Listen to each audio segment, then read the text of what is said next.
Welcome to this short video on hoodwinks that forensic accountants do.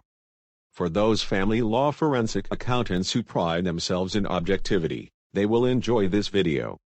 The hoodwinkers among us will like this video less so.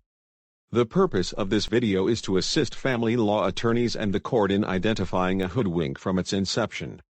In this video, I will refer to forensic accountants who comply with the AICPA's ethical standards as objectivists.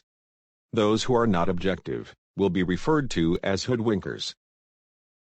The difference between objectivist and hoodwinker is simple.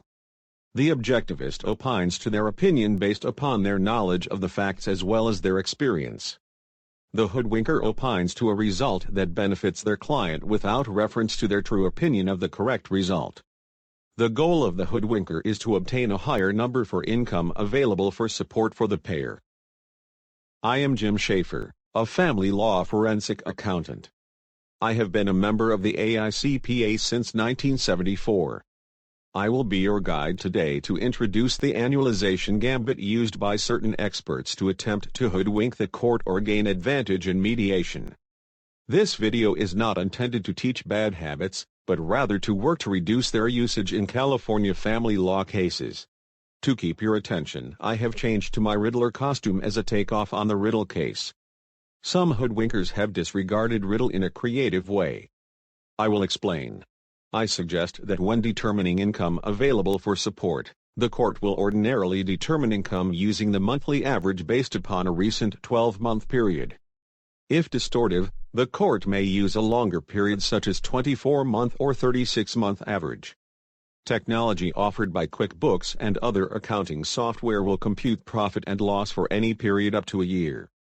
Thus, profit for year-to-date through September 10th is no problem. Even profit for the 12 months ended August 31st is the click of a mouse and the blink of an eye away. But when the payee's hoodwinker is using this technology improperly to deceive the court, there is no time to blink. Here are the facts to consider.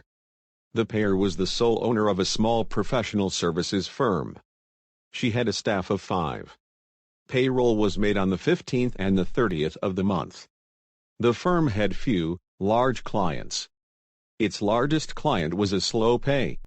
The gunslinger was hired on behalf of the payee. The gunslinger obtained the company's QuickBooks through September 10th, which is before salary and rent was paid. In the first 10 days of September, the large client made a large payment covering 3 months' work. I think you see where this is going. This is the hoodwinker's plan. For small businesses, overstate profits and subtract understated expenses. Then annualize based upon days. Finally, give an opinion as to income available for support. There are several practical problems with this gambit, in addition to case law. Here are 2 key examples for most businesses. When a year is annualized based upon a part year, year-end bonuses are not yet paid. Also, the end of the year is overweighted with year-end expenses and in some cases less revenue. The American Institute of Certified Public Accountants prescribes objectivity as the correct standard for accountants. This is different from the best reasonably possible result applicable to counsel. Here is a checklist for the objectivist expert. Is income available for support based upon a recent calendar year or in the alternative a 12-month period? For example, September 1, 2021 through August 31, 2022. This is checklist item number 2.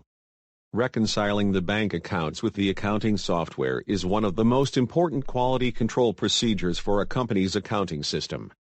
If you have QuickBooks transactions through October, but the bank accounts have only been reconciled through August, there are 2 recommended alternatives.